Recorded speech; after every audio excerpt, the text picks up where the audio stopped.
city. Lagos is a commercial capital, so people come in and go out. In fact, some have to, I mean, you have articulated vehicles as well. Some get in the goods, some get in petroleum products and all of that. So you can imagine all of the pressure on Lagos State. But it's not been even funny in the past couple of days. I mean, days leading up until the elections.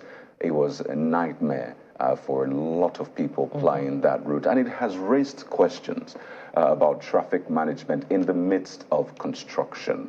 Construction, yes, has to happen, especially if you know how that road has been for decades now. So, yes, it is good that the construction is finally happening.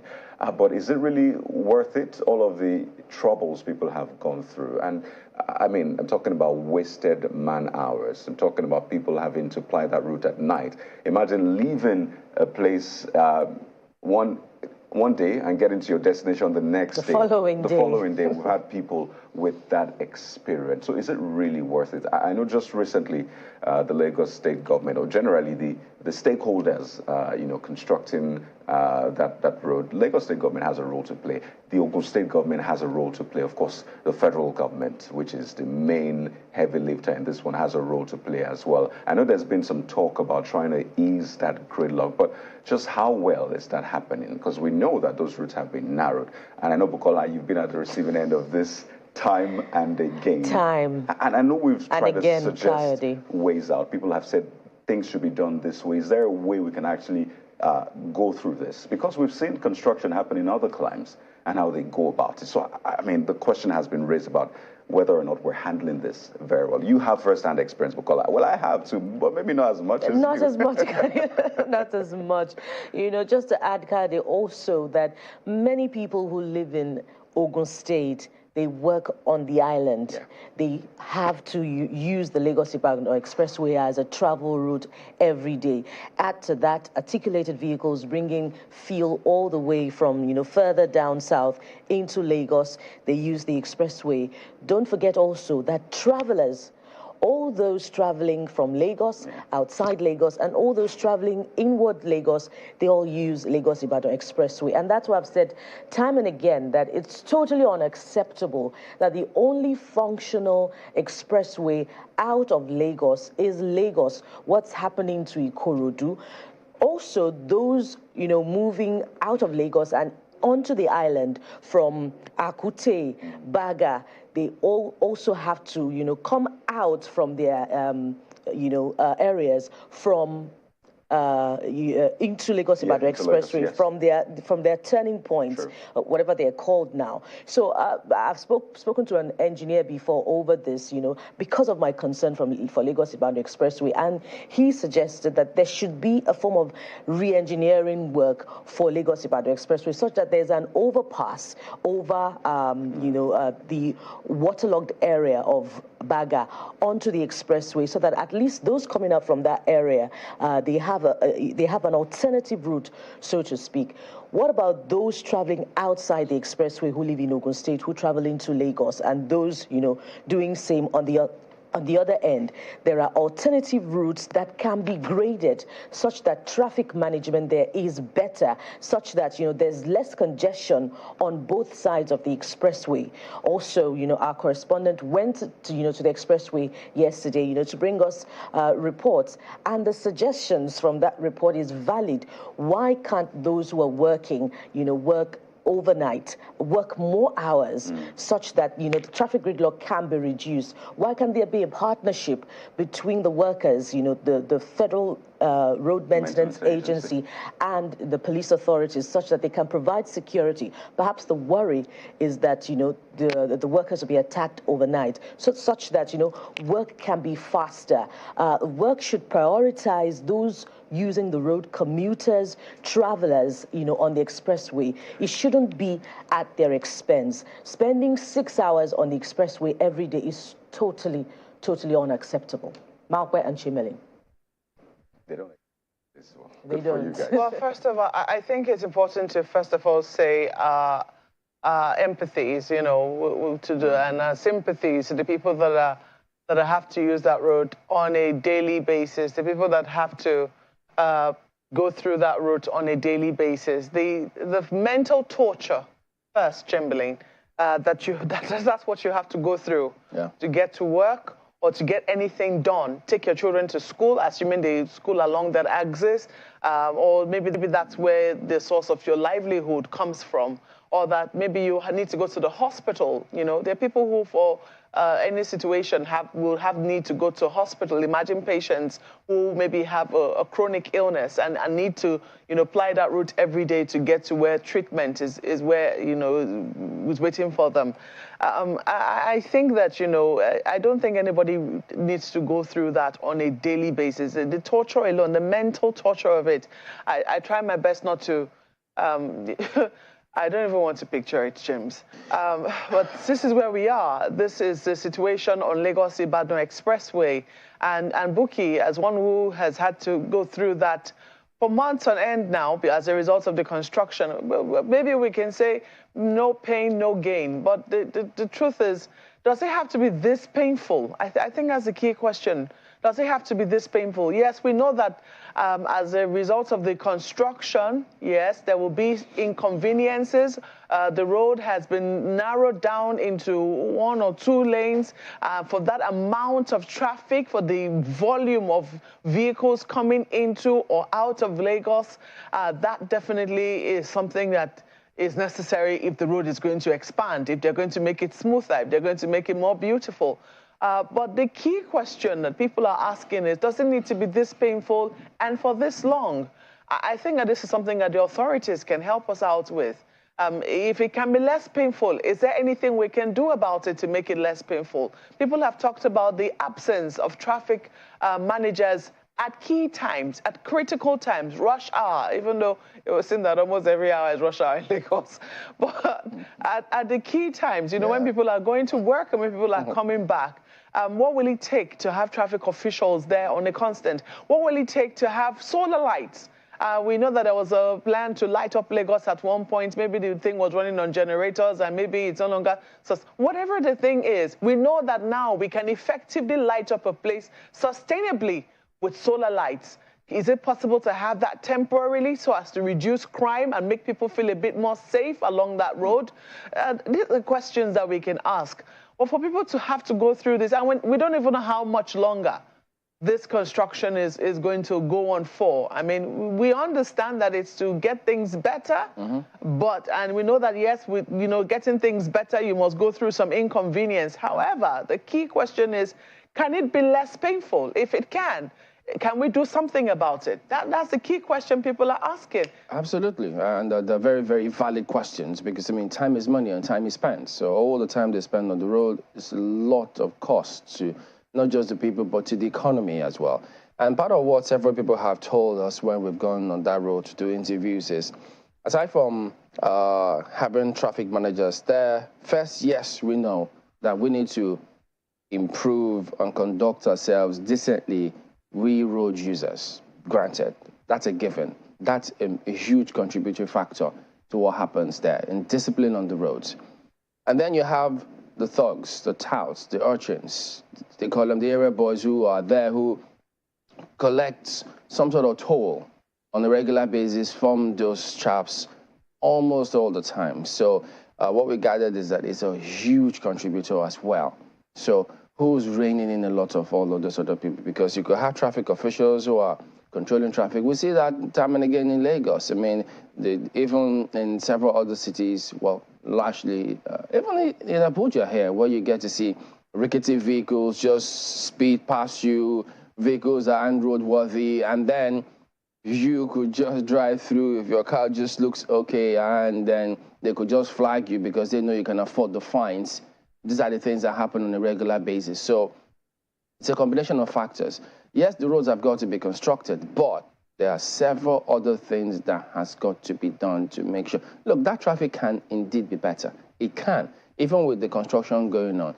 Well, working at night, I'm trying to figure out why that is a challenge, because I know that when the current Minister of Works was in Lagos, they used to work at night with the construction, and it was smooth. And in a lot of places, you come up through the day, you see that things have improved and they moved on. So why is it a huge challenge with that of the federal government? So all of those bottlenecks and bureaucracies, or is it agencies not being able to work together? Those are challenges, huge ones that need to be addressed. But some of the immediate low-hanging fruit that needs to be addressed are those. The touts who stop people to collect. They cause a huge tailback. Then the road users, then the traffic managers themselves. Now, if all of those three things are addressed, look, you won't even believe that construction is going on there. But unfortunately, we say these things and it looks as if it's rocket science. But we all know it is not. These are basic things, but I guess we'll keep harping on all of these things and keep calling people out when we have to ensure that the right things are done, period. All right, let's go on and take a look at some of the dailies for you today. We'll start with Vanguard newspaper. They are picking up on the back and forth concerning the presidential elections. Look, the tribunal has not even started yet, and then you see this. So you can imagine what drama to expect when that sitting begins. Alleged incitement. Keyamo, Obi, Dati disagree over call for arrest.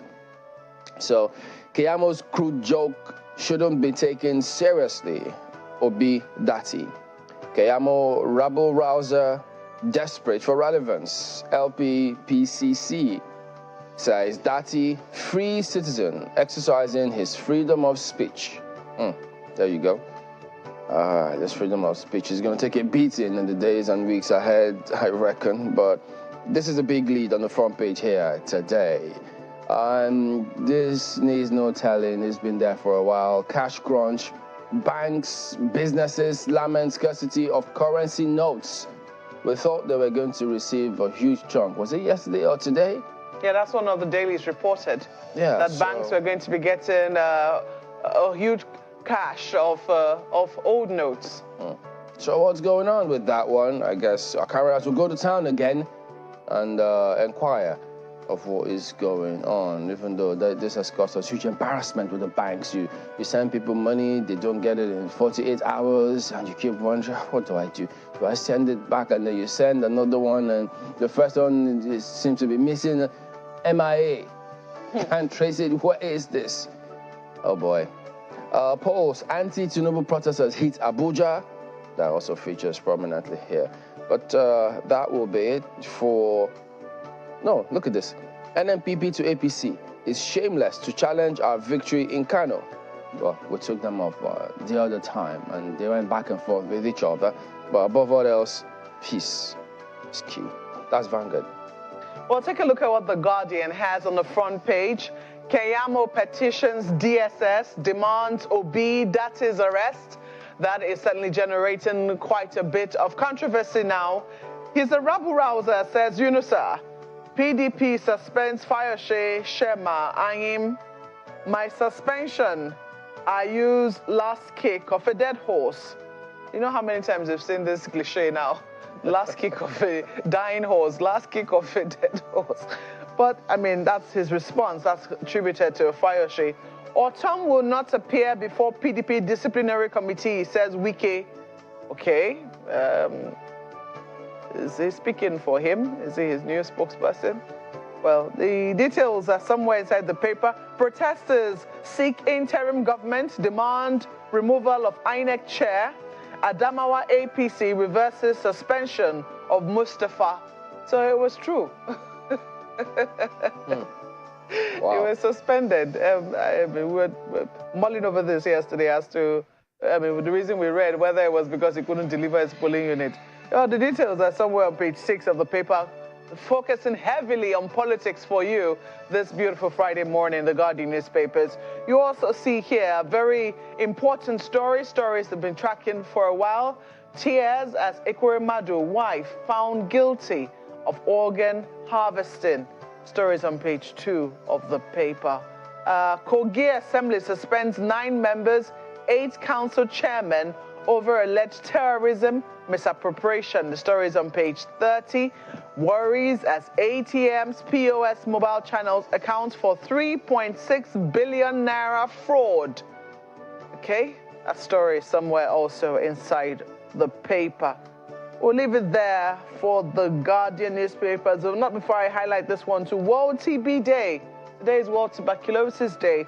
Nigeria ranks 6th among high TB burdened countries. Question is, what are we doing to make sure we're totally off this list? Because TB is curable, it's preventable, and it need not be. Let's leave it there for the paper. And flip to this Nigeria, and this Nigeria leads with a very compelling caption this morning. It's a follow-up on, the trial of former Deputy Senate President Ikekwe Madu and wife. This is it. Guilty as charged. Sad day for Ikekwe Madu's as UK court convicts former Deputy Senate President, wife, doctor over organ harvesting allegations, frees daughter. Judge reserves sentence for later date. I believe this later date here is May the 5th. And according to our correspondent in London yesterday, was an emotional day in court as, the daughter of the Ikekwe Madu, Sonia, who is ill, wept bitterly following this verdict given by the London court.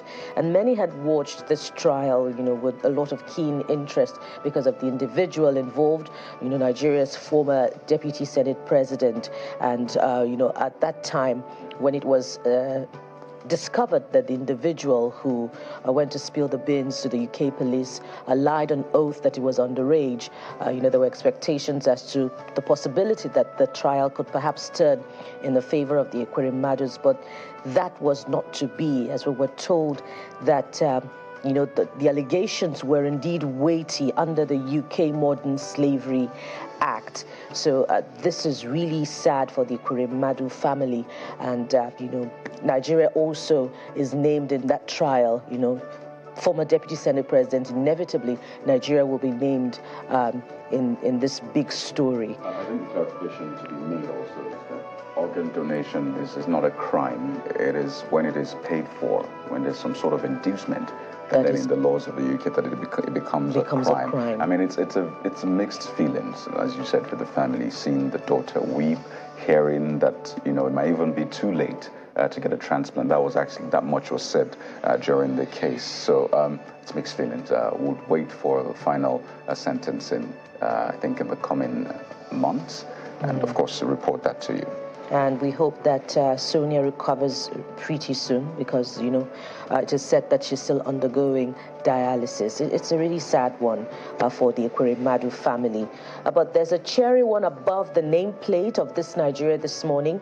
Military rescues 201 kidnapped victims, destroys 107 illegal refineries in 2 weeks. We believe those kidnapped, some are partly from Kaduna and others from Borno State. So that's a welcome development, and we hope that many more who've been kidnapped over time, particularly towards the second half of 2022, will be rescued by the security operatives. Take a look at this one, just close to the bottom strip. Oshun Appeal Court delivers judgment on Adeleke Oyetola Guba tussle today. Now, will that be the end of the judicial battle, the journey to determining who exactly won? We don't know if, any of the parties will be headed for the Supreme Court after this, but we'll be watching with keen interest that one. And at the bottom strip, PDP refers Ortom to disciplinary committee, suspends Fayoshe, Ayim, others. Benue governor won't appear before any committee that's ascribed to Wike. Suspension will not stand, says Ekiti governor. Well, if you're interested in details, you'll find them inside page 5 of this Nigeria. Let's leave it there. You must actually... You must comment about the political dynamics we saw play out in the build-up to this 2023 elections. Members of a certain party not working for the candidate of the party, sort of aligning with another party. It was just, mixed. A lot of things came into play, and it'll be interesting to see a compendium, a compilation of some of the intrigues we saw. Clearly, this is a very different election Nigeria just had. Whether or not it is over is another case entirely. 2 states were still expecting, and of course the tribunal cases. But up next on our lineup is Leadership Friday. Take a look at this headline from Leadership Friday. After Enugu Abia results, INEC under pressure to review Kano, Kaduna, Ogun polls. It's a page 4 read. You see, Electoral Act gives 7-day window for declaration reversal. Commission yet to fix date for Adamawa Kebbi supplementary polls. So, as I said, the elections may have come, but certainly they haven't gone just yet. A couple of stories on the front page. Nigeria Air to begin operations before May 29. That's from the minister. So May 29 is what? Just about 2 months away or so. Or thereabouts. Or thereabouts. So we'll wait to see what comes out of May 29. Not just before May 29, but after May 29. Is this when Nigeria Air will take off finally and keep at the cruising altitude? We'll wait to find out. Of course, that big one, Osun governorship, Adeleke Oyetola, no fake today.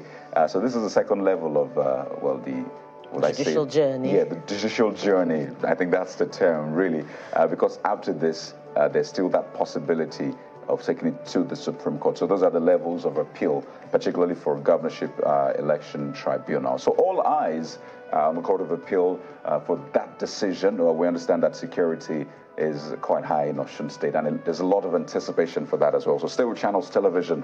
As soon as it breaks, we'll bring that one to you. That's Leadership Friday. Oh, yes, indeed. There'll be a lot of focus on that one. I think the courts, that's the way it comes across. Carefully avoid coming up with that decision before the elections. And then you're going to have that decision today. So everybody will wait to see where the pendulum swings. Take a look at Daily Trust. EFCC to go after, quote, corrupt governors, others after May 29. 2 ministries under probe for multi-billion naira contract scams. Automation policy in procurement process underway. Last year, we recorded 3,785 convictions ascribed to Bawa. But I mean, we must also say, look, it's the cases that we hear, that we heard for a while or have heard for a while, they are mind-boggling. You thought that you heard enough, but goodness, one man, how many billions again? Hundreds of billions, is it trillions for one person? Oh dear, it's really shocking. And when the whole of this really has to be, look, are we, or have we gotten to that point? Have we institutionalized this fight against corruption such that every administration come in and then you see a different trajectory, a different direction? Some cases that were there before, you get to hear nothing of it. The judiciary, sometimes it takes forever for some of these cases to go in. You see some persons who have huge questions to answer. Appears that they had a slap on the wrist, they go on. Look, there are just so many things. And how people perceive this, let's not even bother you going through some reports that have been published about corruption in the last 8 years alone. Okay, well, this is above this lead story. Small arms slowly becoming weapons of mass destruction, FG warns. Slowly, or they become already? I mean, we spoke about Lagos, about the expressway earlier today, and we didn't even highlight the robbery that goes on that road. Look, these chaps don't even wait till the dark. Sometimes before 4 p.m., these things happen. We use that road. We still do once in a while. But several others use it on a regular basis. And it's terrible. It is terrible. So, who knows if they will really mean to address it. Because when you report those cases to them, sometimes they appear to do something for a while. And after a while, business as usual. The people return to the place. The consistency of the enforcers, not there, missing. So, there you go. That is Daily Trust this morning. Well, take a look at New Telegraph, and this is what they have on the front page. Organ trafficking. UK court finds Ekweremadu wife guilty. Couple faces 10 years life imprisonment. Daughter Sonia breaks down, hugs father in court. 4 men sentenced to death for kidnapping Emza Pharmaceuticals MD's sister. So you find all of these cases tied together, reported on pages 2 and 6 for you of the paper.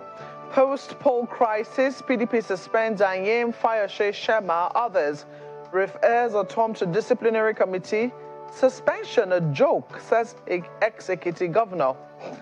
You also see right there, cash crunch, reps direct banks to overhaul online services.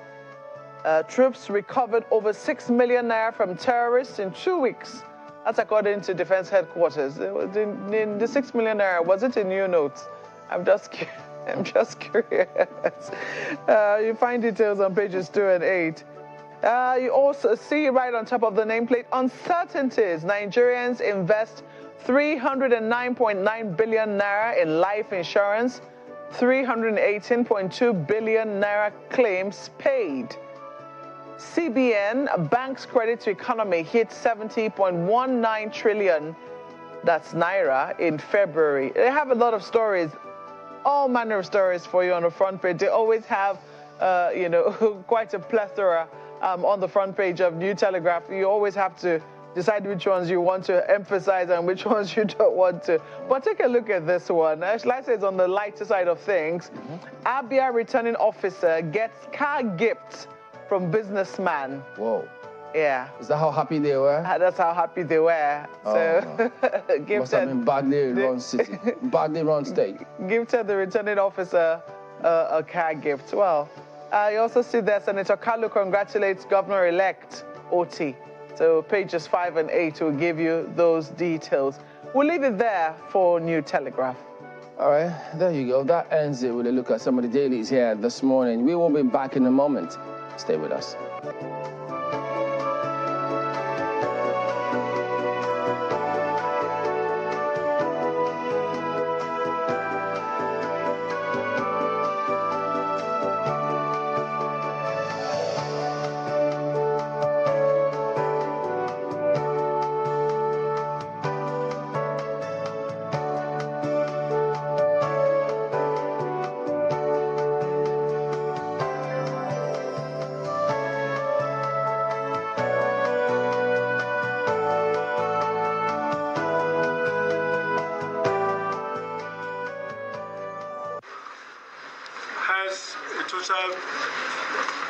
Score of 151 by Maru Ankro Michael, Amos Yakubu, Amos Yabikas Adamu of AA scored 9-8, Dinka George Dua 675, Solomon Chindan 1508, Sani Dawab 1831, Sani Dawab of ADP 1831, Kashi Yandiwada of APC scored 481370, Abashi Samuel Tapwakam of Abga 779, Mohammed Abdullahi Baba of APM 198, Hadi Aminu Mohammed 147, Abdullahi Ibrahim BP 885, Takum Patrick Sunday 60310, Dawan Alfred Clark of NPP 983, Kwapinman Francis Tisak 12 of NRM 1213, Mufangwan Caleb Manasseh of PDP scored 525,299. Yakubu Luka Pampe of PRP 1293. Binchak Ibrahim Punya SDP 662. Gontori Butaman YPP 2625. Samuel Kampul of ZLP 398. That Mutamfa Caleb Manasseh of PDP, having satisfied the requirements of the law, is hereby declared the winner and is returned elected. Thank you.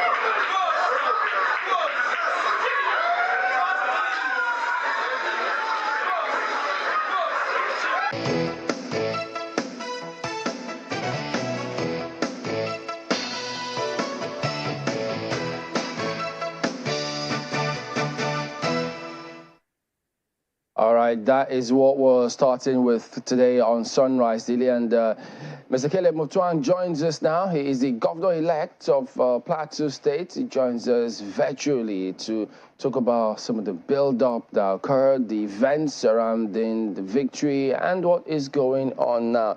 So good morning, and thank you for joining us on the program today. Thank you for having me on. Well, I mean, when we spoke to you, you did say that, yes, indeed, you were going to go ahead and clinch this. But in terms of how the elections panned out, the contest amongst your contestants and probably how the electorate felt about it, was it what you saw coming? We saw it coming, Chamberlain. It was the people of Plateau State were yearning for true change. Plateau has been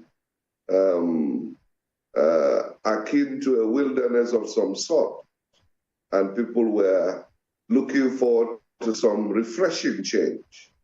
And so, as we traversed the length and breadth of the state, we discovered that people truly were desirous of this change.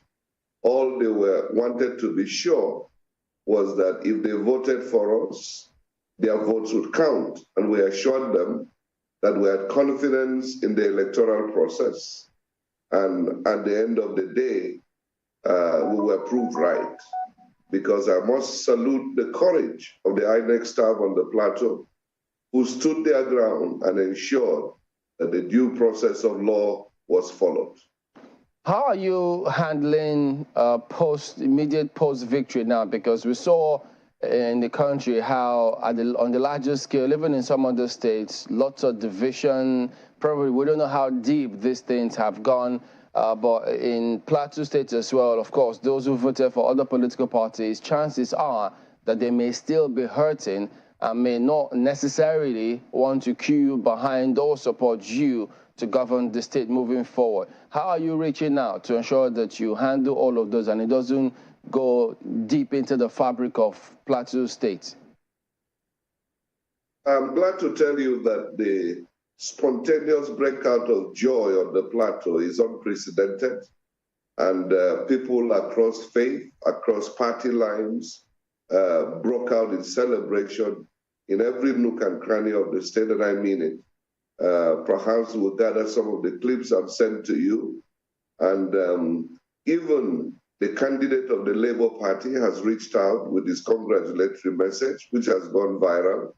One of the former governors of the state, who was initially not in our support, also reached out to congratulate me.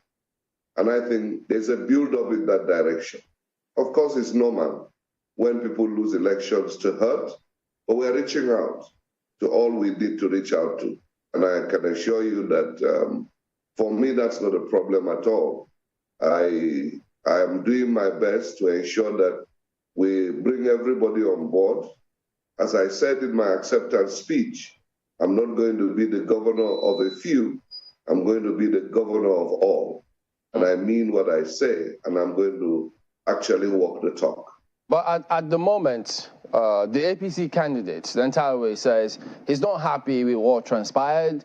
He didn't speak glowingly of INEC, and he says they are bent on ensuring they reclaim this mandate, and it wasn't free and fair as people thought. Like I said, it's normal when somebody loses election to look for reasons why he lost. But I'm sure very soon my colleague, my brother, will see that actually this process was more transparent than he would ever think. If there are infractions, probably the infractions could have even gone in his favor.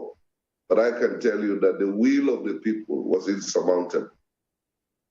So, I mean, this is remarkable that you say so, because I think for a number of people, what they have been focusing on, or when they say those kinds of things, what they maybe are referring to is the process.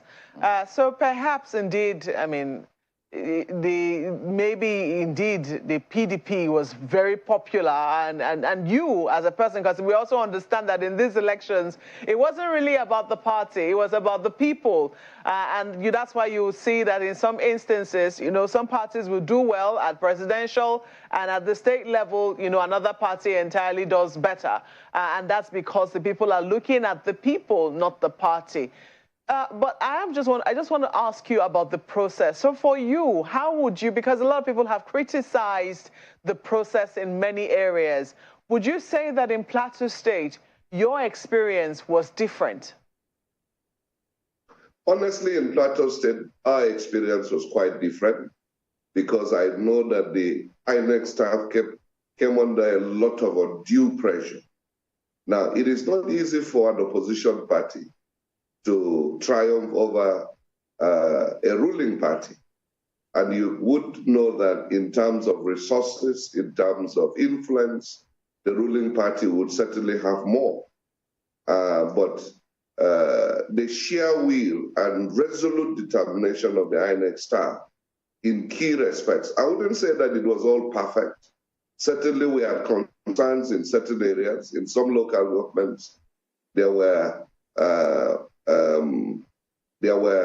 actual steps that were taken that you could say were a breach of the process.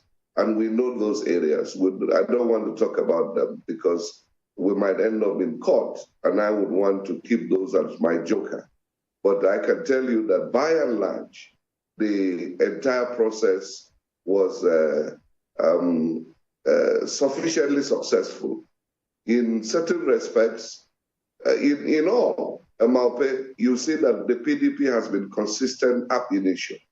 In the presidential election, yes, the Labour candidate did well, but in the National Assembly elections, PDP had the majority of votes. And that's why today we have 2 senators elect, 5 out of 8 House of Reps members elect. That tells you the acceptance of the PDP on the plateau. So it was not surprising. I am honored, I am humbled that I can be considered popular. But I think beyond that, there is something that that influences the collective thinking of the Plateau people. There's a Plateau dream, which perhaps we, at this moment, best approximate.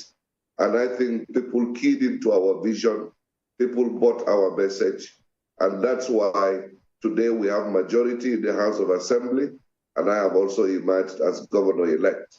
So I think for me, it speaks volumes of the direction that Plateau people had long desired to go, and finally they have an opportunity, and the process afforded them this opportunity to be able to turn the direction they have long desired. Well, it is noteworthy that you praise the INEC officials who handled the elections in Plateau State. Are there any other areas where you would like INEC to improve on the process? I mean, I understand that you don't want to talk about the breaches that you observed, but are there areas where, going forward, I know there's introduction of technology, the beavers, the IRF, etc., but are there areas where you look in our forthcoming elections, the next elections, you would want INEC to, look there to see how they can forestall anything that you might have noticed? Absolutely, Maupe. It has been proved that the beavers machine is not foul-proof, and in many instances it was bypassed, and then results were still accepted. Now, the elections take place in stages. When there are breaches at the polling unit, coming to the ward collection, up to the LGA collection, the hands of the people at the upper level is tight. And therefore, in our case, we even had stolen beavers machines. Elections were conducted, and the machines were stolen. The results were not turned in. And these are things that we must be able to deal with. I think we still have a long way to go. The certainty that the process is objective and everyone can rely on it is still not there. So you find that the people have to be keeping touch with the officials, like we say in Nigeria, bumper to bumper, to get things done. And so we need to be able to ensure the integrity of the process so that once you lose an election, you can go home knowing that, look, the process was fair and this is what the people voted for. At the moment, I'm not sure we can say that with certainty.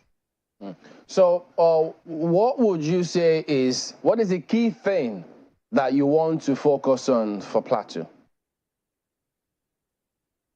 Key things, my agenda is about peace and prosperity.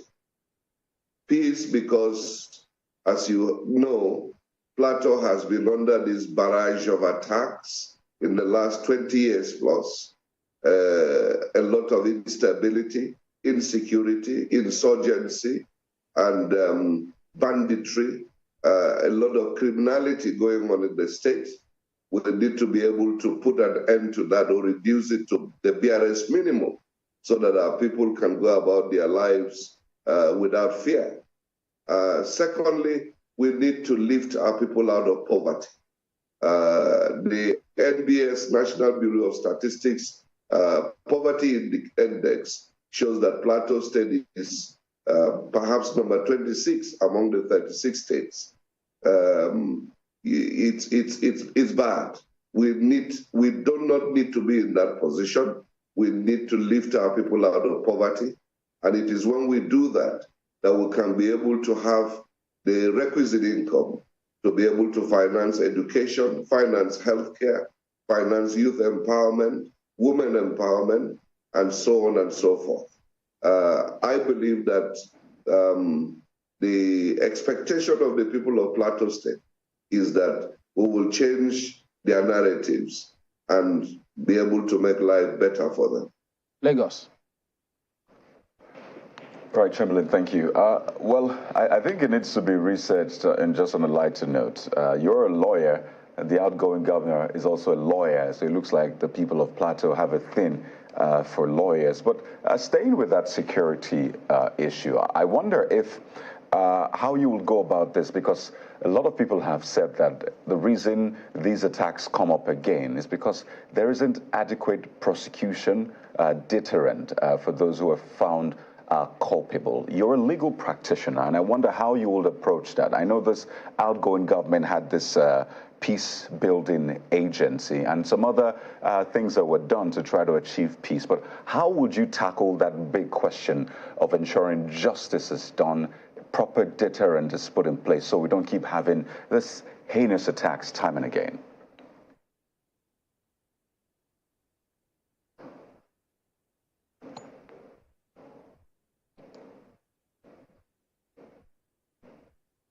I can't remember anyone who was prosecuted for insurgency or banditry. It looks like everybody wants to turn the blind eye. And that's why the media was sold a gullible story about Hamas Hadass clash, for example. A lot of these were not clashes. They were simply criminal activities, and they need to be labeled so and dealt with adequately. I can assure you we'll be strong on the rule of law. But besides that, we need to go back to basics. We need to get to the grassroots and be able to build structures from the grassroots that people can be able to solve their problems at those levels, nip crisis in the bud, build intra and inter-community relations, and ensure that we build trust. So some of the walls and barriers we have erected over years that have created fear and disharmony, we need to dismantle them. How do we do that? We need to be seen as being fair and just, as being equitable and inclusive. We need to give everybody a sense of belonging. For the security architecture, we need to build it from the grassroots as well, the vigilante groups, the hunters group, some kind of community policing. But going from there, we had a head start in Plateau State with a security agency called Operation Rainbow, long before Amotekun and the rest came on board. Unfortunately, it has been allowed to lie fallow, and we're going to bring it back on board and make sure that we demonstrate that the lives of our people matter to us. We're going to demonstrate empathy. Even these federal security agencies, I believe a lot can be done by deploying our man management skills to ensure that they perform optimally. We're going to give them the right incentives. There's a lot of disgruntling on ground, I can assure you. They feel uncared for. They feel no one really, their lives also do not matter. And therefore, we're going to show empathy towards them as well and ensure that we get value for whatever we deploy in terms of security. So it's going to be a multifaceted approach. But I can tell you that we are going to summon the political will to cause a change in that direction. I'd also like to know if you'll be continuing with the Plateau Peace Building Agency. First, do you think it has done good work in terms of achieving peace? And I wonder if you'll be continuing with it or you have another plan entirely. I need to be adequately briefed on the successes of the agency. And whatever it is, I believe that we probably have gained some mileage. But we need to look at how to strengthen it and ensure that it performs better. Like I told you, it's not just about having an agency. I think if there's a way that we can cascade the role of that agency down to the grassroots and make sure that people take ownership of the process itself, right from the grassroots, I think we'll be able to achieve better results. Of course, you need an agency like that to coordinate those activities, but we must mainstream these peace-building initiatives down to the local governments and ensure that every structure of authority at the grassroots takes ownership of this process. And I think that will yield better dividends. Still on your resolve to ensure that there is inclusion, a sense of inclusion on the plateau, which is one of the charge given to you by the former governor who congratulated you. I'm just interested in the specifics because at the heart of the conflict on the plateau is, dispute for agricultural land, contention of a political authority and the religion factor. But what are the specific, strategies that you have in place to settle the indigenous-settler conflict on the plateau? Again, this indigenous-settler conflict is one of the narratives that I like to change. I don't think there's a conflict between indigenes and settlers in the real sense of it. It's a dummy sold to the media. I grew up on the plateau, and I grew up knowing that there were people who were not of plateau origin that lived successfully, lived peacefully with their neighbors. They had land to farm, and they thrive. Now, the question at the end of the day is where we do the lines of authority are blurred. When you get to a point where you are able to cross those lines, we need to define those boundaries very well. I know that many non-plateau communities exist on the plateau, but they are not in contention with the natives.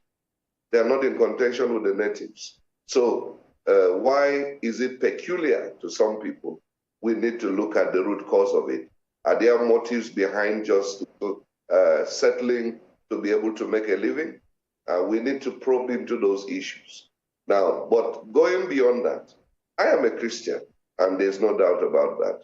But my Christianity does not teach me to discriminate against people. And I'm going to, therefore, I've always extended my hand of fellowship to my Muslim brothers.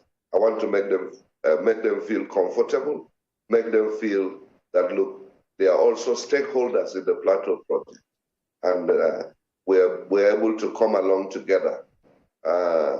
Now, in terms of also even the ethnic nationalities of Plateau origin, and which we have about 54 of them, everyone complains of marginalization. And so we need to look into it. What are the causes of this marginalization? Some of it has to do with appointments in the past, where people have talked about a culture of nepotism. We need to break that vicious cycle of nepotism and ensure that there's objectivity even in our appointments. Everybody has equal opportunity to be able to lay claim to his stakeholder status on the plateau. Even the non-indigenous, we need to bring them on board. Some of them are 3-4 generations down the line. They can't go anywhere. They do not know anywhere else. We need to reassure them that they are part of the Plateau project. And in our appointments, we're going to reflect this diversity in the hope that we can give people confidence that they can trust us. That, again, is very key. Trusting the leadership is key to building trust across society. And we intend to show to everyone that we can be fair, we can be just, we can be equitable in every dimension. And so going forward, I believe some of the specific details will unveil them. And we hope that your assurances in words and actions will bring about enduring peace on the plateau. Well, my colleague would say that the elections have come, but have certainly not gone. So I'd like to take you back briefly. The opposition is challenging your victory, and they say they will do much more than that and go to court. They're specifically citing reports from the election about low voter turnout, and are wondering why and how the electoral umpire was able to supply in pronouncing the results quite a number of votes. They're specifically saying that in Tudunwada Kabong ward, to be precise, the number of registered voters is 3,144, but accredited voters was just 500 in number. And why, as a result, did the electoral umpire announce quite a number of votes in the pronouncement of results? So what do you have to say about this? I'm not sure you got those statistics well. Tudunwada Kabong Federal Ward is one of the largest wards in the entire country. You can get over 100,000 votes there.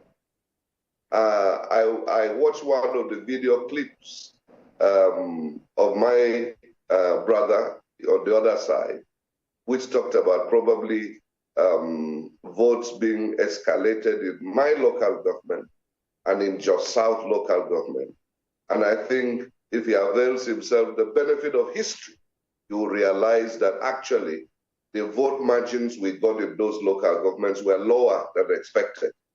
Historically, we've always had much higher votes. I give you an instance. When I was chairman, when I contested and won election as chairman of Mangu local government, where I come from, the vote margin was 78,000 plus. In my election as governor, the vote margin was barely 51,000. So it's come lower. And I want to tell you on my honor, on my integrity, that we did not plan and we did not contemplate in any way inflating the figures. We couldn't have. We didn't have the machinery. We didn't have the opportunity. We didn't even have the mentality to do so. We wanted to win fair and square, and that is what happened. So just as you wind down, just one more thing. While you were campaigning in Bassa local government in January, you told the people that you will hit the ground running, and that I think the PDP had made mistakes in the past. You were going to correct it. So they will be looking to ensure that that happens. So are you reassuring them on this platform here and now that, yes, you will hit the ground running, and probably in the first 100 days, what should they expect then? Thank you. I like to avoid chambling the 100 days trap, but let me assure you we'll hit the ground running. part of our program of activities for this transition period is the finalization of our policy documents, which have been work in progress since October last year. We have a group of technical experts that have been working on our policy thrust, on our governance documents in various fields. We'll be fine-tuning them, I believe, in the next 1 month or thereabout, so that we can be able to reduce them to actionable plans, both in the immediate, in the short, in the medium, and in the long term. What I can promise the Plateau people who will not be idle, will hit the ground running. All right, it's good to hear that again, because we will keep a close watch on those policies and hold you accountable on behalf of Plateau people, because we want peace there, just as we will do to every state, every country, the presidency, everywhere, and whatever needs to be done, because we need peace above all else in this country. We thank you for talking to us, Mr. Caleb Muftuan, Governor-elect of Plateau State, and we wish you all the best. Thank you, Chamberlain, Maupe and Co. and the Lagos crew. It's an honor to be with you. Thank you. Have a nice day. Thank you. We will be back in a moment. Stay with us.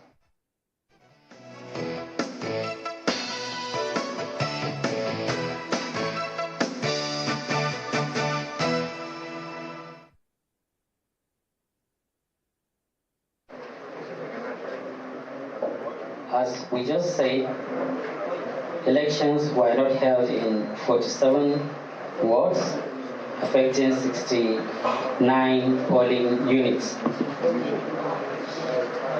So this gives us the margin of lead of 31,249.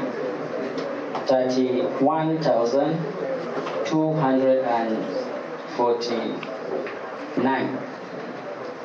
And then the total number of PVCs collected in places where elections were not held amounts to 37,016. And based on these findings and analysis, as stated in the electoral law, where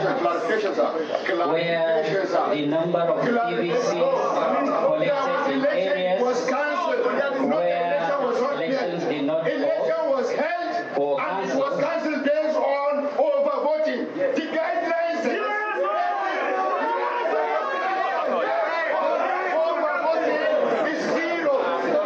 The guideline of INEC says we are going to contest number one, election were held in all the 60-something polling units because there is result and it was cancelled because of overvoting. Number two, we have already a substantial result. There is no reason why we will go back for another election again, except if Mr. President will now say there are two forms of law. He has given one instruction for another people and another law for Adamawa people, and he is not willing to be a man of his word. We want him to own up and be a man of his word and tell INEC to declare this result, because he has already given his commitment to Nigerians that elections will be counted and it will be declared. Here we have done election, here results were collated, here results were announced, and results have been declared, and the PDP have won election in Adamawa State. Irrespective of being inconclusive, if there is inconclusive in some selected votes, Fufore local government, entire Fufore local government should be included in the inconclusiveness, because we don't know which result is genuine. We don't know. And you cannot download the result from a server of only one local government and allow the rest, while there are a lot of complaints, including written complaint that we submitted here for them. So we want the INEC to revisit this issue of Adamawa State, consider go through all the results, check the beavers before taking any decision.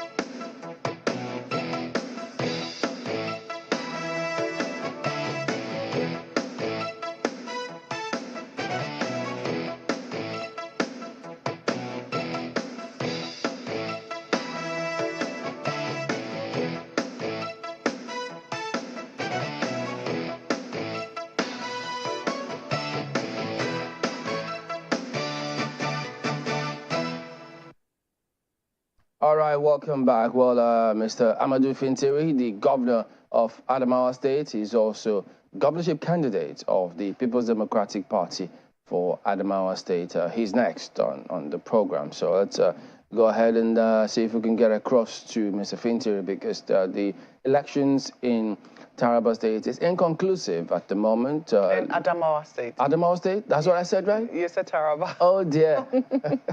Well, my playing tricks on me now, isn't it?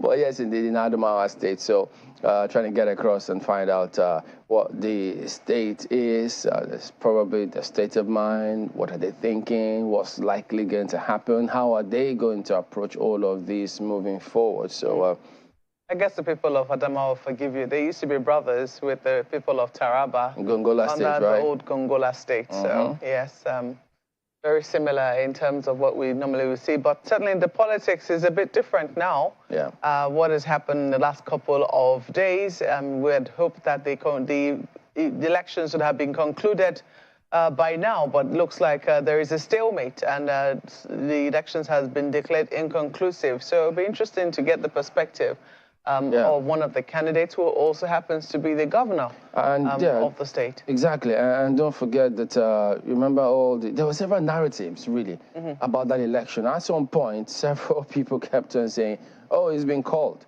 It went to the APC candidate. And then some others thought, whoa, I thought, then when they saw the update from channels, I thought, wait a minute, I thought some people said they had already been called. So, yes. And then you saw the former vice president and PDP presidential candidates also speaking strongly, saying INEC needed to declare the results, but it's inconclusive at the moment. So those are some of the issues we plan to raise with the governor and the candidate of the People's Democratic Party. So I guess, can we get across to the governor at this minute?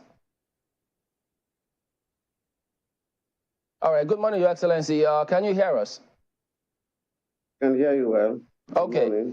All right, good to have you on. Well, there's been this furore over Furore local government area, incidentally, saying it's in the eye of the storm. They're wondering that what's going on. Some point accusing fingers at you, Your Excellency, saying you are the person who's trying to distort all of this. What can you tell us about what's going on? About the election or about Fufore? All of them. Maybe you could start with the election before you go to Fufore. I think the election on the 18th started well, calm, peaceful across the state. Not until on Sunday, when they started the election collation, and some have even exceeded from the ward to the local government. Then the APC started using Togri to snatch summary sheets. Now referring to Fufore. At Fufore, which is the next local government to the state headquarters, some talks of APC went in and snatched the summary sheet for the local government coalition. And after results has come in from all the wards, and the PDP agent had to hold their ground until INEC itself sent back another summary sheet, which election was collected under the escort of security agencies. On arrival to the state coalition, the REC, who had been playing funny and putting us in muddy water, said there are two election results. And when he was asked, where is the other one, he couldn't pinpoint to it. I believe he was trying to refer to the other one that was snatched, believing he must have filled a different result on it. When he couldn't find that one, he ordered that the results should be downloaded from the Arab, and which they did their calculation, and which it corresponded with the one the EO brought, the returning officer. So where is Filtry in this matter? And she is the one leading in that local government. But when they discovered the difference was so huge, was so large that they could not cover from just one local government, they snatched the summary sheet so that they can go and put a result that could give them, can cover the difference for them. Unfortunately, again, even from their own perspective of calculation, they put a result, giving herself 37,000, giving me 7,000 in that local government. If you put it into the summary sheet of the entire state again, I'm still living with over 3,000. I think that is where they missed it. So where is my name coming in now? But Your Excellency, this information that you've given now about who snatched what, yes, you're chief security officer in the state. Is this information what you gathered from security agencies on the ground? And the snatching of the summary sheet was masterminded by the House of Reps elect from that constituency by name Honorable Boyer. They know him. The person who snatched the summary sheet has a house in Fofore. He has 2 wives. He has children. His address is known, but nothing was done.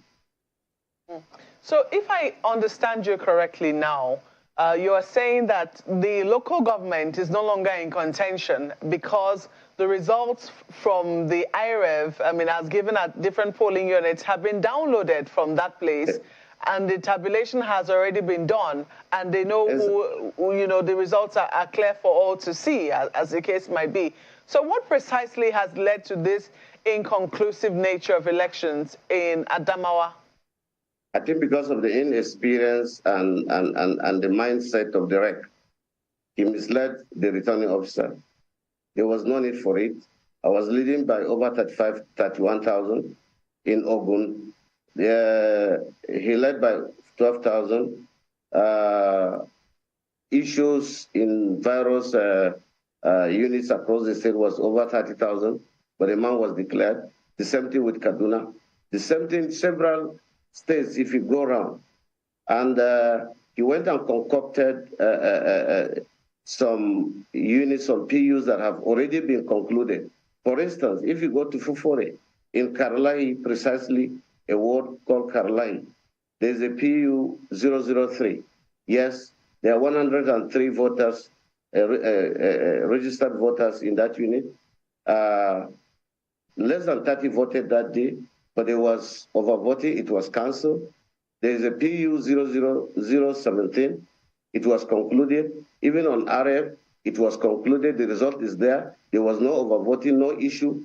But if you check the list of PUs that he listed to the national headquarters as places that have issue, that one is also included.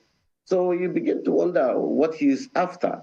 And this is the man that was caught on tape calling the EO and the returning officer of Fofore that he is under instruction from above to help this woman. And nothing has happened to him. I think the man is, with the integrity, with the kind of capacity the INEC has built over the years, I think they shouldn't allow such a man to continue. Are you talking about the resident electoral commissioner, or you're talking about the returning officer? The resident electoral commissioner, precisely. Have you had any reason to doubt him before now? Well, he is new, so I have never met him in contact. I have never interacted with him, but I believe he should have been, with his pedigree of being a lawyer of long years, I expected him to exhibit a lot more integrity. But I think the man was bought in, is on record, that even after the election, precisely on Sunday night, the woman and her husband, escorted by the former admin secretary who has retired 5 days after presidential election, were in his house for 3 hours, hatching what he should do for them at the collation. The man was confused. You can see him making calls up and down. Every second he was making calls, leaving. He is calling Abuja. He is calling people from above. Your Excellency, I think it's very important to state that, these things are allegations. I mean, when you say that they were in his house and they were teaching him what to do, I'll have to ask if you were there. They are not allegations. Can he deny them? Has he denied it where we caught him on tape, instructing his EO and the return officer in Fufore that he's under instruction from above to help the woman? Okay, so let me ask you, I mean, because this is not the first time we're saying and he was confronted by journalists, including your team. He couldn't deny it. He really agreed that yes, he did a call and he gave that instruction. Okay, so let me ask you, I mean, about inconclusive elections. I mean, you were once a lawmaker, a former speaker, so I know you also know about the laws, you know, of our land, and you know the laws of Adamawa, as the case might be, but these ones are electoral laws. I imagine that you'd have taken an interest in the Electoral Act when it was passed in 2022. So let me ask you about inconclusive elections. We've seen them before. We saw them in Osun, we've seen them in Kano, we've seen them in a number of states, and we know that it happens when the number of cancelled votes is more than the difference between the person who is leading and the person who is next. They say that, I mean, if votes or is it spoiled ballot papers now? I'm not very sure the exact term. But if the number of those votes are more than the difference between the leading and the runner-up, then those elections will be declared inconclusive so that they can conduct fresh elections in those places and determine the winner. Is that what INEC is suggesting will happen here? Will there be another set of elections? Or what precisely are they saying is the way out? What they are suggesting, that there will be election in 66, 69 PUs. I'm not against that. And we are waiting for them to give us a date and come and conduct the election. But what we are saying here is that some of these PUs are not cancelled. They are on the area. But the resident electoral commissioner has also included it so that you make the number look so large to convince the world that really the difference of vote between the first and the second candidate and the inconcluded is so large that we have to go for a run. I'm also not new in inconclusive election. In 2019, I went through inconclusive election and I won eventually. Okay. But we are talking about the integrity of the rec. Okay, so what you're suggesting, because we also saw that this situation came up in Abia State, we were made to understand yesterday that when a particular local government was in contention, I think they asked for the results at the headquarters. They were able to download everything, and they went through it one after the other, and they were able to determine that. Would you also be open to that sort of intervention, or is that sort of intervention already ongoing in Adamawa? That has been concluded. We are waiting for them to come and conduct rerun election in the 66 unit. And we're not against that. We're not averse to that. But what we are saying is, let it be done transparently. Let it be done in accordance with the Act and the guidelines of INEC. That's all. Well, security, there were reports that security agencies stormed PDP situation room alleging ballot stuffing. What happened in that case? The scheming by the REC. I'm wondering if we couldn't complain that the candidate of APC was the one who printed ballot papers and sensitive materials for INEC, which INEC also did not deny. The only thing they could state in their statement, in their press release, was that her name was not included in the company as a director. And we went and we searched from Corporate Affairs Commission. She's actually a director in that company.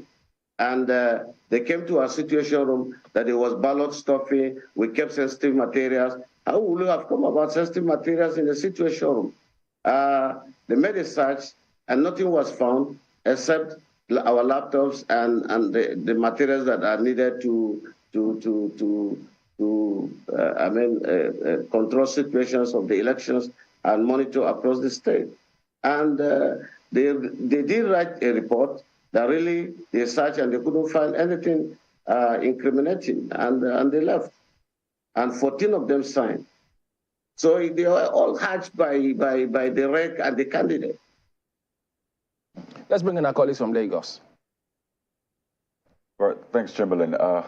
Governor Frontier, what's playing out in Adamawa State is quite intriguing. And if you say that some of those polling units where elections are meant to be reconducted, that those results are on the IREV. And I heard, I think it was the PDP's agent saying that, well, where there's overvoting, it should be zero and the election should not be reconducted. So that's another case also. So from the figures you have, from your situation room, what do you think should have been done? How many polling units, I know it's across 47 wards, should this rerun or the supplementary election happen? Let's put aside where election was cancelled, it should be zero. We don't expect elections again to go and be reconducted in those areas. But we have a whole complete ward in Numan local government, in Bolki precisely, where the election was not conducted. And by INEC guideline, election ought to have gone to be conducted the following day, which was Sunday. And there are 7,500 registered voters and PVC collected in that ward. If they have gone the following day on Sunday to go and conduct election in that particular ward, I don't think this issue will have arisen. But because the rec was playing games, which is known to everybody, he refused to go and conduct election in that particular ward in Numan local government, where election could not hold because of late arrival of materials on Saturday. And if he had conducted that, it would have brought other areas with issues to less than 30,000. And I was already leading with 31,000 plus. But then he kept that, a whole ward, and was adding council vote and other areas where there was overvoting, so that it can guide him to see where it will lead him to declare the election inconclusive. And it was even known on Sunday that he is working towards declaring the election inconclusive, probably to convince the woman for whatever he has collected. Let him come out and deny.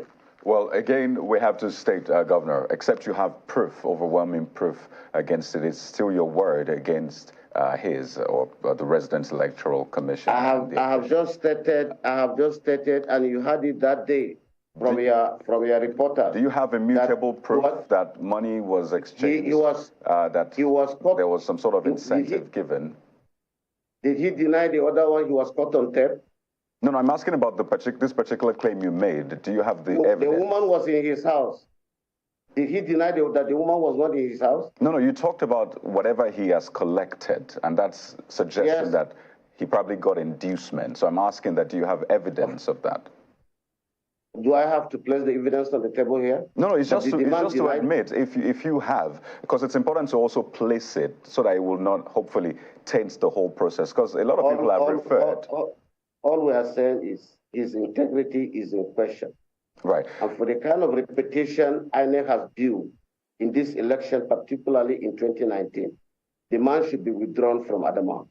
So help Nigerians understand what is different this time around, because we saw what played out during the presidential election. Your party, your presidential candidate, had over 400,000 votes. That's for the PDP, compared to the 182,881 votes of the APC. That margin is quite huge. So, I mean, if it happened that time that your candidate overwhelmingly won, what is different this time around? Why do you have reasons to then doubt? I mean, if it didn't happen then, why should it happen now? The attitude of the election has become local. But it's the same rec, right, Your Excellency? Yes. The same officials? Yeah, the same officials. But he was heading it. Nobody is questioning the other officials. He, the head. Probably some of the presidential candidates couldn't reach him. That is why he couldn't exhibit some of his characters in that election. Well, Your Excellency, if you have proof of all of these allegations you have made against the REC, have you formally petitioned INEC about him? I think the party has done that. And has INEC replied formally or informally to your petition, to your party's petition? They have not, because they have not fixed a date for the rerun election. No, about this REC, not about the rerun election. About this REC, I imagine it would not go down well with your party based on all these allegations for him to be the resident electoral commissioner yet again for the rerun election. We only know the position of INEC after they have fixed the date for the rerun, whether he will come back and continue. Now, without discountenancing the issues, Your Excellency, did you imagine or expect that Senator Binani of the APC would give you such a run for the money in the governorship election? Because she got about 390 votes, pronounced, even though the election is inconclusive. It's the election. Nothing is unexpected.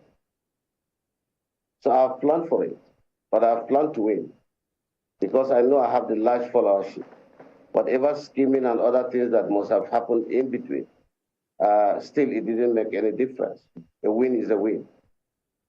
So is your plan, or was your plan also dropping your former deputy governorship candidate, who was former deputy governor, and picking a female running mate this time around? This is just my political strategy. It has nothing to do with Binani. Absolutely nothing. You're sure of that, Your Excellency? Nothing. I just wanted to have a gender balance.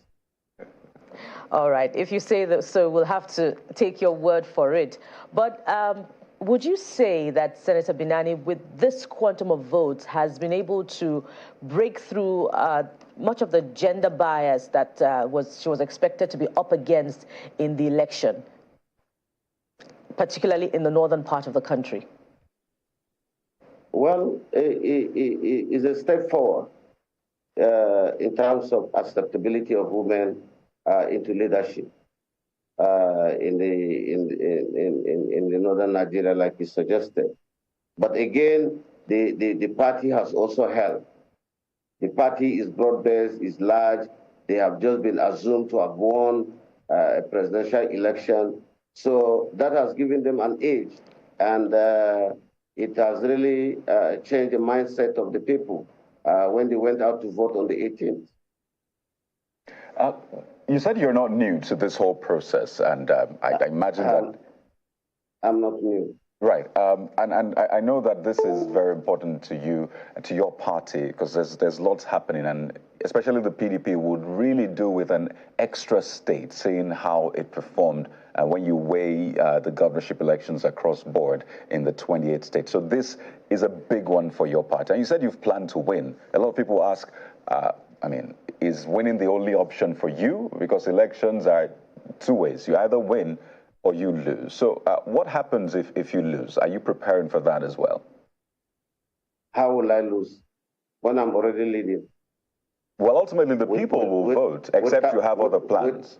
With 37,000 to determine the winner.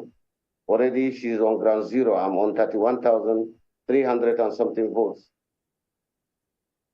So you're confident of winning, even though it might swing both ways? Perfect. I need less than 3,000 out of the 37,000 to win the election. Right. Okay. We'll see in the coming days. But speak to this, because, governance is beyond bragging rights, winning the bragging rights. I imagine that you have something else you want to achieve with the second term you're bidding for. So let's take this opportunity and speak to that, particularly for the people of Adamawa State in terms of, the economy, in terms of security, unemployment. What is your plan for this second term? Because some are even of the opinion that one term is enough for governors to prove their worth and then, just leave it for another person. So what's your plan? Why is this really important for you? I think I've done extremely excellent in all facets of the departments of governance in Adamawa State, talking from security, education, agriculture, housing, human and capital development, which was captured under our 11-point agenda. I think everybody have attested to the fact that in the history of both Gongola and Adamawa, I think none has performed like this government in the last 4 years. So, and I think we intend to continue on that trajectory and even making it better, because we are out to make Adamawa great.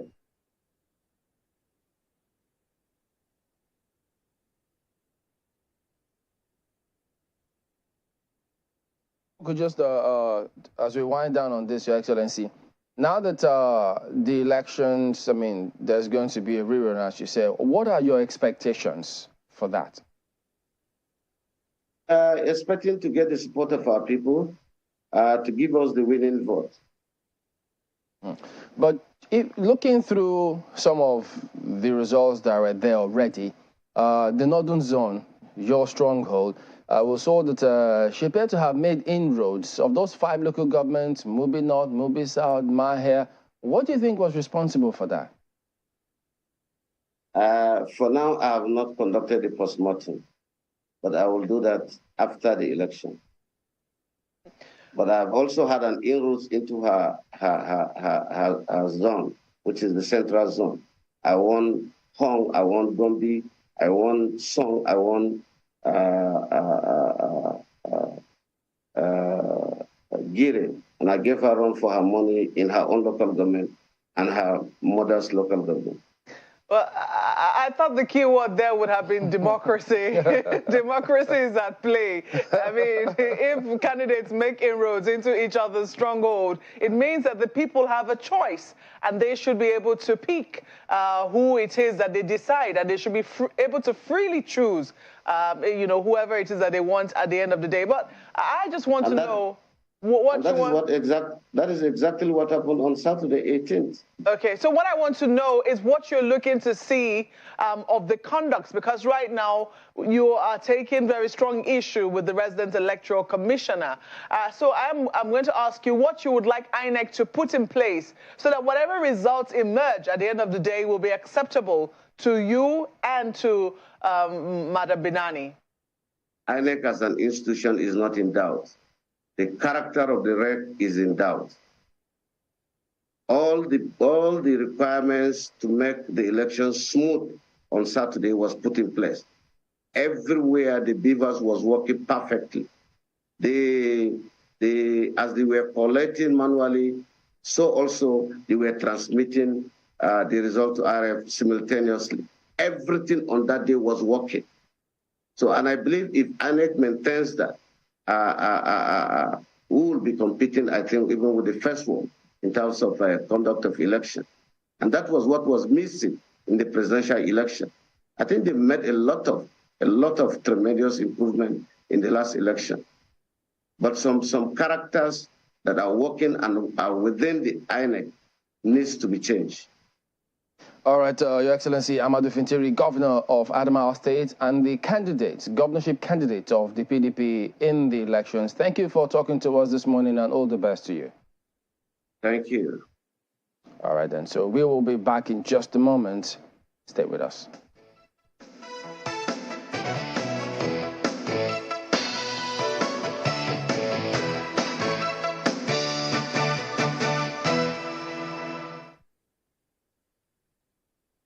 Our website, channelstv.com, has more information on our top stories and others. Subscribe and watch Channels Television's live stream on YouTube and other social media platforms using your mobile device browser.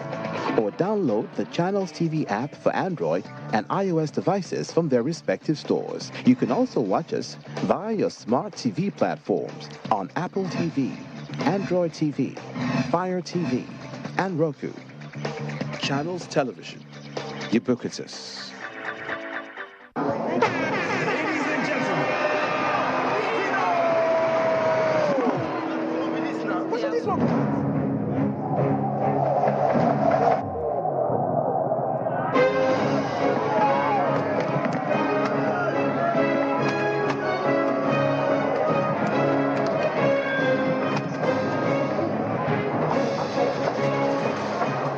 You see, as it be now, they call me, but no be me show.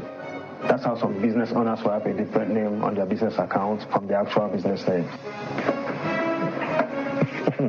Listen, don't let your customers be suspicious of your business. Sign up a business account with Money Points and get an account in your business name in minutes. Whatever it takes to make sure you have a business account opened in your business name, we'll do it as your sure banker. Open a bank account in your business name with Money Point.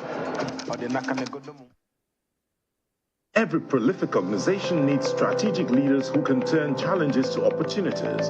And thus, Texam invites senior executives to our online executive development program, Strategic Leadership for Enduring Impact During Volatile Periods, to develop a high-performance culture and win. From April 15 to May 6, the 4-week masterclass aims to equip leaders and their organizations with critical core competence. The cost is 1,836,750 naira after discount. Featuring an eminent faculty which includes Oxford alumnus Professor Roger Delves, Professor Paul Griffith, and Professor Randall Peterson of London Business School. The focus is to help the participants understand how to better inspire the strategic deployment of limited resources more efficiently and effectively. For more information, email exec@texam.co.uk or visit texam.co.uk. Texam, insights that inspire actions that change the world.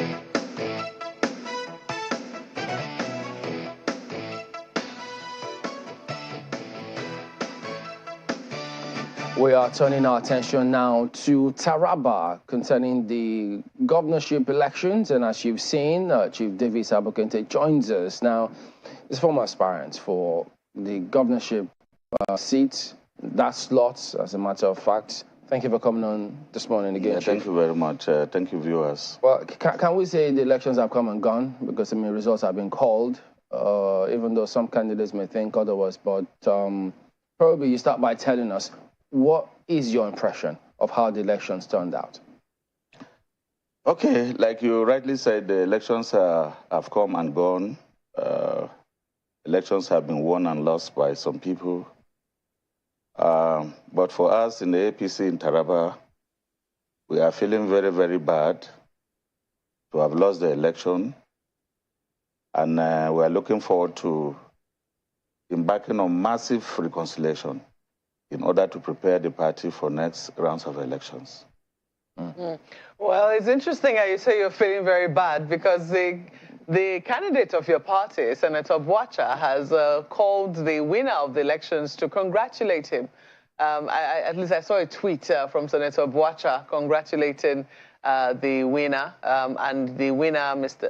Colonel Kefas, has responded to that particular tweet, which was surprising. And it turns out that the battle wasn't exactly between the APC and the PDP. It looked like it was a real close call between the PDP and the NNPP.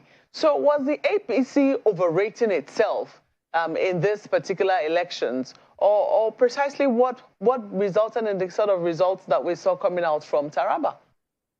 Yeah, you know, we told you from the beginning that the conflict within our party was a very big one, and that we needed to have taken steps to resolve the issues. Because the issues were not resolved, of course, APC was, I think I told you in this studio, that the APC was hardly going to make the 25% required. We counted as one of the states. Of course, we were expecting nothing better than that, because of the conflict that had chopped all our members. For instance, the NNPP votes of 200 and something thousand, 99% of APP members, NNPP members, were from the APC. So APC voted for the NNPP? I mean, most of the members, the camp, during the crisis, most of them left for NNPP. So you can't come back and say we're not happy about it. No, we're not happy because if the issues were resolved, if the issues were resolved, at the appropriate time by our party, you can see Senator Boacha, even though we didn't perform well, he made up to 143,000 votes or 144,000 votes. Added to that of the NNPP, that would be a very far gap between the APC and the PDP. So wait, wouldn't it have been better if the APC had won the elections and then you begin your reconciliation on a winning note being in power? Yeah, you know, this is it's a matter of injury to people's consciences. You saw the level of the conflict. I think we are one of the states that have appeared on your television more than any other state in the country, trying to argue out our issues. And you should know the conflict was very, very severe. And there was no help coming from anywhere, no help from the national secretariat of our party. And that is where we found ourselves, where we are today. But it's a very sad moment for us, for a party that was ready to take government house, coming third in an election. Is it a really sad one for you? Because I mean, I've read in different places that you're not exactly so sad because they say you delivered one or two of your candidates in that election. I delivered my candidate, my Senate candidate. I'm sure you remember when I was here the last time, I told you that through the courts, we got the ticket of the Senate back to my camp from the camp of Senator Boacha. And during the election, we got the guy delivered. He's the senator-elect for Southern Taraba as we speak. So, and then we also got the House of Reps candidate delivered from the southern part of the state. So, even though he doesn't come from my camp, but when we were voting for the Senate, we didn't feel like going out of the party, so we all voted for the two of them. And both of them won and they're the only people that won the election at that level. Apart from the House of Reps that was produced on the Mambla Plateau, that is Sadauna Gashaka Kurmi. They also have a House of Reps. But all other elections were lost by the APC in Taraba. We produced only one senator from Southern Taraba, my candidate, and then a member of the House of Reps from the South, representing Ukari, Ibi Federal Constituency. That is my constituency, my federal constituency. And then one member of House of Reps from Sadauna Gashaka Kurumi. So we have only two rep members and one senator as we speak. So what I find interesting is the fact that you are not blaming INEC for your loss. You know that what has happened is the internal party politics that has divided the House very sharply and has resulted in the results that we're seeing playing out in Taraba. So what I want to know is, what are you going to be doing differently? Because I imagine that perhaps maybe APC members in Taraba might be sober, but the question is whether their sobriety will be enough for them to come together, or do you think that they'll be too bitter and decide to go to other parties that are willing to, take them in? I must be honest with you, APC is a household name in Taraba at the moment. I'm sure if we embark... After coming third? Yes, we are still determined. Elections are like that. You have misgivings, you pay for it, then you reconcile, you rebuild your party, and then you make a headway. For instance, before 2016, you can't go to Southern Taraba and mention APC. You can't go there and talk about APC. I was in church one day, and the pastor was preaching against the party in my face. That is the level it was. But when we came in, we did our best. You can imagine doing our best, and today, APC has produced the only senator in Taraba. You imagine that. So it's a matter of putting your house in order.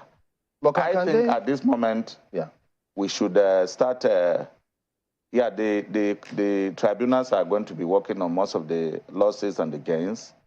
But I think as a party, we should put our house in order and start working towards the next elections. But how does it work in the party? I mean, can they trust you? Because, I mean, you delivered your candidate, others lost, others went to NMPP. So how is that all going to work when it comes to reconciliation? I was a candidate to bid for the governorship election. But the way it went, I didn't just opt out. I decided to work for the party. I organized the biggest rally in Taraba for Tinubu Shetima, the biggest rally. And we got no dime from the party, neither did we get a dime from the National Secretariat. We contributed our funds and organized that rally. And I won Tinubu won in my ward, he won in my local government, he won in overall. We did extremely very well because of that, even though I didn't get the ticket. So that is the spirit in the spirit of reconciliation. We can still put our house in order and prepare for whatever that comes in the future as a party. All right, let's bring our colleagues in Lagos. Thank you, Chamberlain. Well, for me, I'm wondering how the party is handling this, given how determinedly the party fought to retain Senator Boacha as its governorship candidate. And it's also curious that Senator Boacha, immediately put out a congratulatory message to the winner of that election. One would have thought that he was going to contest the outcome of the election following his loss at the polls. I'd like you to respond to these two gray areas. Yeah, when you come third in an election, how do you have no option than to congratulate the winner if you are third in the elections. You can see the NMPP are resisting, but there is nothing he would have done. There is nothing Boacha would have done. There is nothing the APC would have done than to do what they have done. Because you have a gap of over 100,000 votes between you and the winner. To play safe, the only option available for you is to play in, and that is exactly what he has done. And of course, the circumstance under which his name came on the ballot, which I'm still contesting in the court as we speak. My matter came up yesterday, contesting his appearance on the ballot. After the Supreme Court judgment, some things happened behind the scene, and a lower court, a federal high court, Jalingo, gave an order, and INEC respected that order, and he appeared on the ballot. I mean, that is what has surprised many people. But still, because the party has ardent followers, a lot of people went and voted APC, not because they were supporting Boacha. They voted for APC because they are ardent followers of the party. Even if there was no candidate, I'm sure APC would have gotten a lot of votes. APC would have gotten a lot of votes, even without a candidate, because of the level of the followership. And the court, the litigations are my next bit of concern, Mr. Kente. It's not just you now. The other candidates, the other aspirants, rather, who were contesting Senator Boacha's candidacy also had cases in court. So what's the point of those cases now that the elections have been fought and won and a winner has emerged? Are you withdrawing them or are you going ahead with them? Yeah, in the course of justice, you need to pursue justice to the end. Otherwise, it will not be delivered to you. I am contending and contesting the appearance of Senator Emmanuel Boacha on the ballot as approved by the Supreme Court. The judgment says he should be delisted. So for him to have appeared on the ballot, Nigerians need to know. And then the court of competent jurisdiction need to make a pronouncement to the effect that he was wrongly included in that ballot. That is very important. And then the contempt of court. If a Supreme Court gave judgment, and at the end of the day, somebody goes to a lower court to obtain an order, and INEC respected that order, then we need to find out, at least for history, so that in the future we can try to re-echo such events when it becomes necessary. That is why I'm still in court, and I still have those two cases, the contempt case and how he appeared on the ballot. I'm still pursuing them. And I'm adding a third case to it.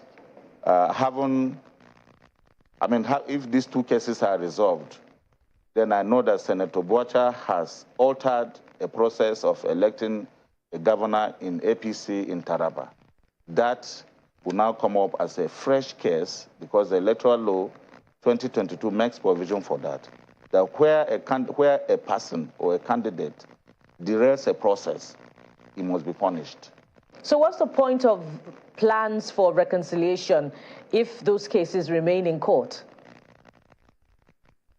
Yeah, we can commence the processes of reconciliation while those cases go on. You know, justice needs to be done to all of us. Maybe the cases will be the highest point for reconciliation.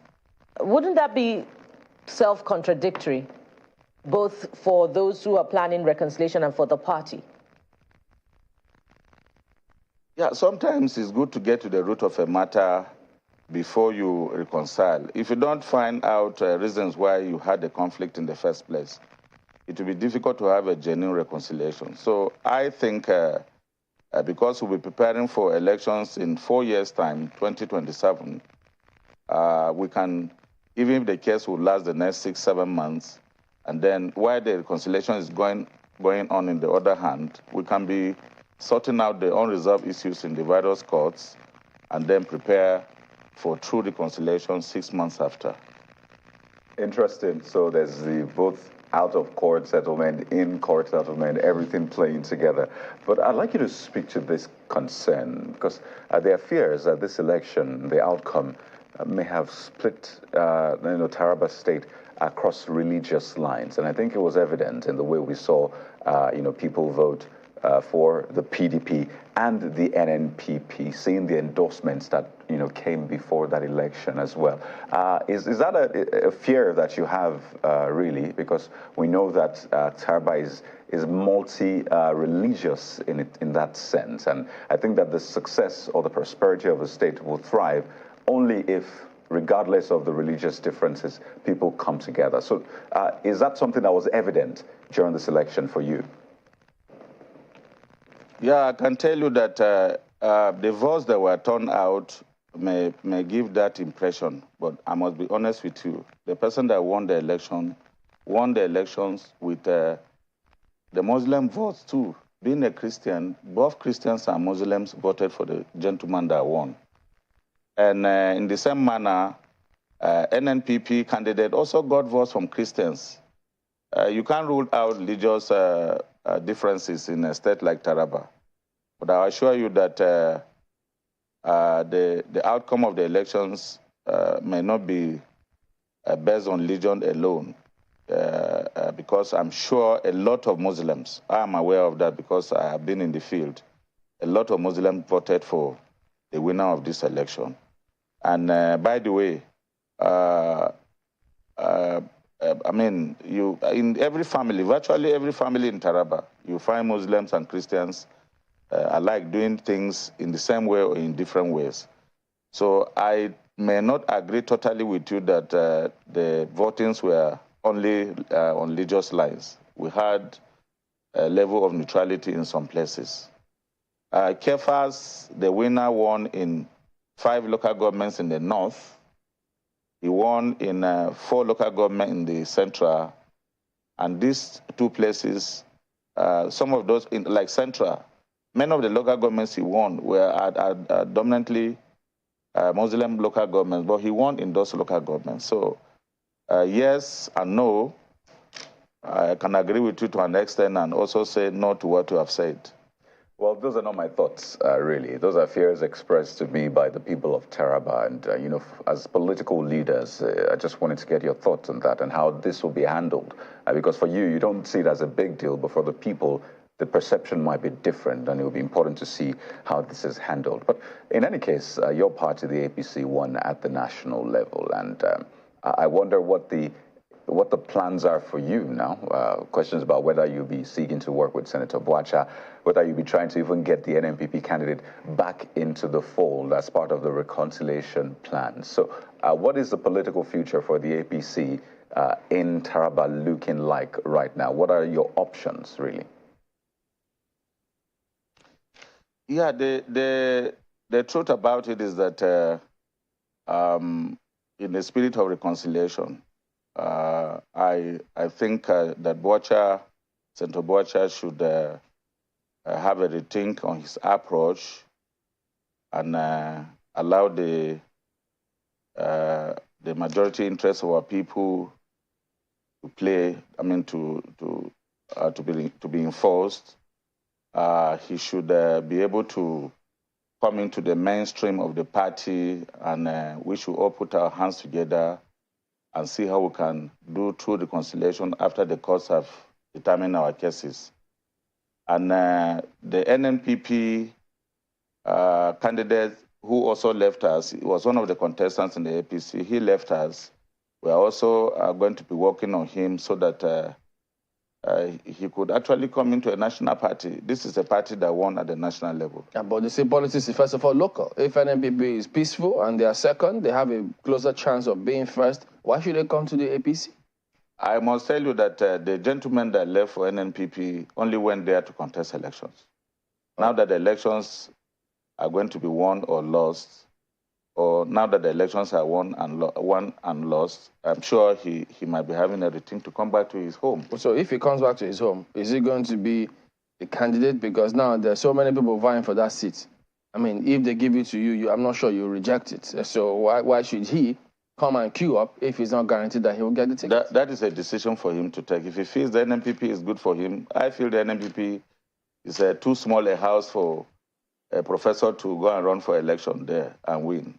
So if that small house garnered that amount of votes and they came second, yeah, it's APC the house will get big.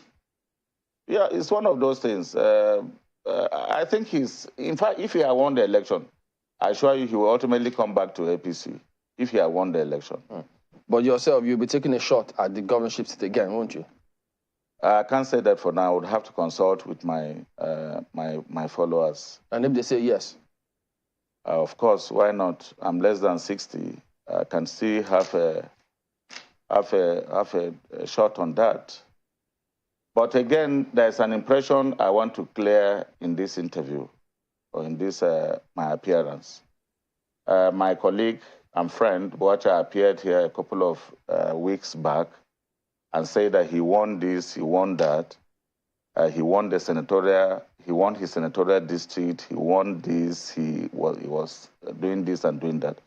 I want to put those records straight. That somebody that never went home to campaign in his ward, he couldn't campaign in his ward. How could you have won an election without even going to see your people? We did our campaigns. I went to the 5 local governments of the South with the whole team, a very large team. We canvassed for votes. Okay. We monitored the election. We delivered the election. Our candidate won. Well, and somebody will come on national television to tell people that he won this, he won that. Since you say you're about to reconcile, so maybe... Yeah, but we should put the record straight. Maybe you also table the record. This is part of what we're even feeling bad. In fact, it's part of why his award suspended him. Okay. Because... all right, Chief. I'm sure that you're table that... It's like you are trying to cut me off. You don't want me to go to some area. We have to go now. We're out of time. The people wrote us emails, and we keep telling them we'll take their emails. Okay. So they're looking at me now saying, what's wrong with this man? Is he not going to read our emails? It's okay. So, I thought you are cutting me off so that I shouldn't go to No, you said you consult with your people. Now, our people want us to read the emails, James, let's get to it, please. The value of the people is important. Well, Chief David Zabokente, thank you for coming on. And all the best. Well, look at this one from Chijoke. He says, online voting, I think it is important to localize voters to their specific polling unit, even when they vote online or by post. Otherwise, there'll be chaos and massive rigging than what occurred in the 2023 elections. Civilized societies, he says, do it in that way with people's addresses. It would then be easier to figure out those who voted by post or online. This was, I think, in response to the discussion we had yesterday. This is from Law Alpha Cross. It's a tweet. It says, what is the stigma with Nigerian brand of politicians? When they win, they praise INEC and the system. But when they lose, they blame INEC and the entire value chain and try to heat up the polity. And it is what it is, Law Alpha Cross. Well, what can I say, Mark, where the electoral process now has a value chain? Note that. This one is from Festus Akimboyewa, and he says, congrats to all the governors-elect. They must now, with strategic approach, hit the ground running. They must appoint qualified and credible people to their top teams and cabinets. The outgoing governors must back the incoming governors with transition teams that will make it easier for the new governors to hit the ground running. Instructive there. You guys will ask Chief behind the scene about Law Alpha Cross's comments. We'll bring you his response next week. All right, so there you go. That is the show today. We do thank you all for watching. We'll see you next time. I'm Train Balanuso. Goodbye. Thank you. Have a wonderful weekend. I'm Malkwe Ogun Yusuf. Yeah, make the weekend count. Thank you for watching. I am Bukola Koka. I'll take a cue from Chief Sabo Kente. Always consult with the people, okay? Make sure it's a democracy. Let everybody's voices be heard, and hopefully we'll have a peaceful community. I'm Kayode Okikule. Have a great weekend.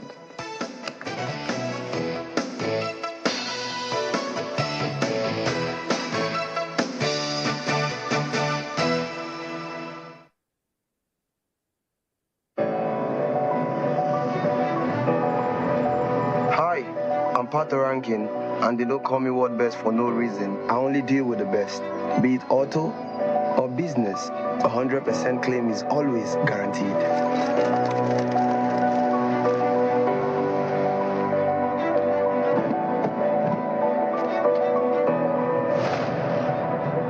Welcome to World Class Insurance Services.